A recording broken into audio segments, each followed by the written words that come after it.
At almost every Vietnamese wedding, there is a small tray of green leaves, pale nuts, and a smear of white lime. Most guests barely notice it. But crush those three things together, and they bleed a deep, startling red, the color of a wound, or of a heart. This is Tích Trầu Cau, the legend of the betel and the Areca, and it begins not with a wedding, but with a brother who felt he no longer belonged. Long ago there were two brothers so alike that even neighbors mixed them up. When their parents died, they had only each other, and they held to that tightly. They went to study under a kind teacher, and there the elder brother fell in love with the teacher's gentle daughter, and married her. The younger brother was happy for them, at first. But a married house rearranges itself, and slowly every warm glance seemed to pass around him, never toward him. He began to stand outside the light, a guest in the home that had once been his whole world. One evening the wife mistook him for her husband, they looked so alike. It was innocent. But the elder brother saw only betrayal, and said nothing. Shame filled the silent house.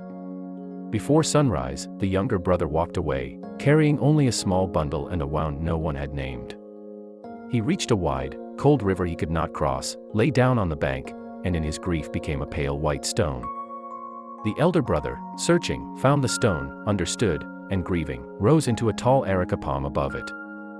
The wife followed their trail to the water, wept beneath the palm, and became a green betel vine, winding around them both, three lives bound by the same lonely river. So what is this story really about? On its surface, a tragedy of mistaken identity. Underneath, it is about the quiet terror of no longer belonging. The younger brother is not driven out by cruelty. He is driven out by absence, by a love that simply forgot to include him. Notice that nobody here is evil.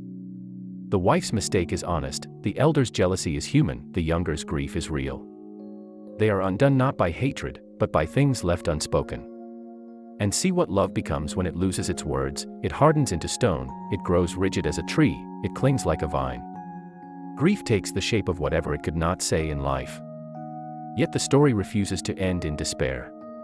The three who could not stay together in life are bound together forever in death, stone, tree, and vine, entwined by the same water.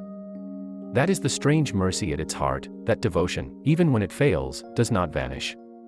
It becomes part of the landscape, waiting to be remembered. When the Hùng King passed that riverbank and heard the tale, he did something remarkable.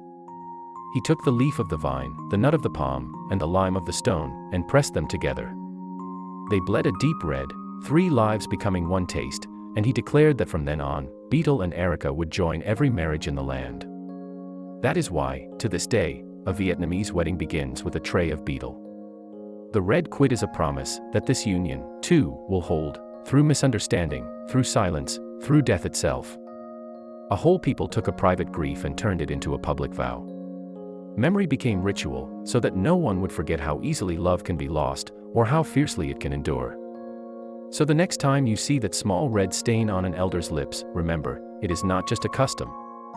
It is three hearts, still refusing to be parted. And it leaves us with a gentle question.